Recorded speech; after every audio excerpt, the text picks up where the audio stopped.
sebelum ni banyak orang tanya saya kadar kematian ikan dalam sistem RS, mengapa dan berapa. Saya banyakkannya saya akan semak dulu kualiti air ataupun parameter air.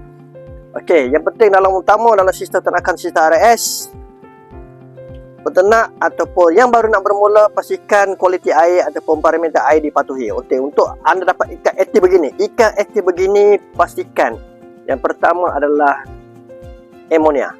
Amonia dalam air ni kita nak paling rendah lah, ataupun dalam pengalaman saya 4 ppm ke bawah lah.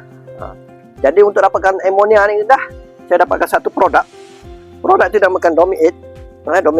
Domi8 ni dia membantu untuk merawat air ataupun bagaimana cara amonia ini dirawat. Ataupun Domi8 menggunakan bakteria Bacillus subtilis, produk lokal, produk yang dihasilkan di Mama. Nak guna pengunjung cukup mudah saja, hanya titis untuk 1 titis 100 liter air. Okey, jom saya tunjuk bagaimana keadaannya.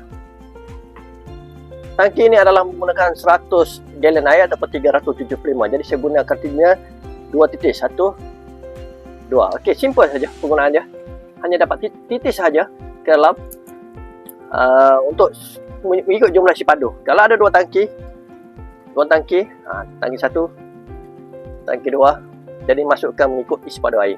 Yang ini 2 titis, yang sana pun 2 titis.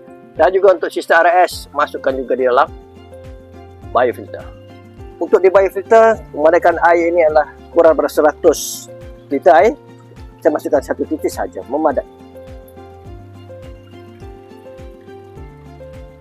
1 titis, kita masuk. Okey, saya beritahu kepada anda bagaimana keadaan bakteria ini bertindak ataupun bakteria Bacillus subtilis bertindak dalam sistem RS ataupun dalam air. Okey, bakteria ini adalah bakteria Bacillus subtilis adalah merawat air. Sisa-sisa najis akan digumpalkan dan amonia ada dalam najis itu akan diuraikan kepada nitrat. Pada masa yang sama, filter menapis sisa najis dan sebagainya, dan pergerakan air berulang alik. Bila amonia dapat direndahkan, sebab itulah anda tengok ikan sihat, ikan dapat berenang-renang. Dan juga the best of bakteria ini boleh menghasilkan juga kualiti air yang terbaik. Itu anda nampaklah kejenihan air. Tapi yang penting dari sini yang saya nak utamakan adalah amonia.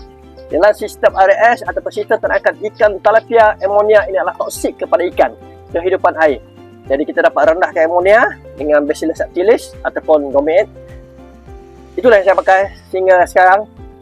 Sebelum ni saya pakai pelbagai jenis produk, tapi yang ini saya pakai Domi8.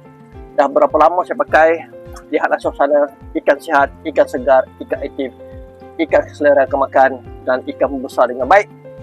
Sistem pun dapat dilengkapi dengan sempurna. Itulah RS dan juga dengan bantuan Domi8.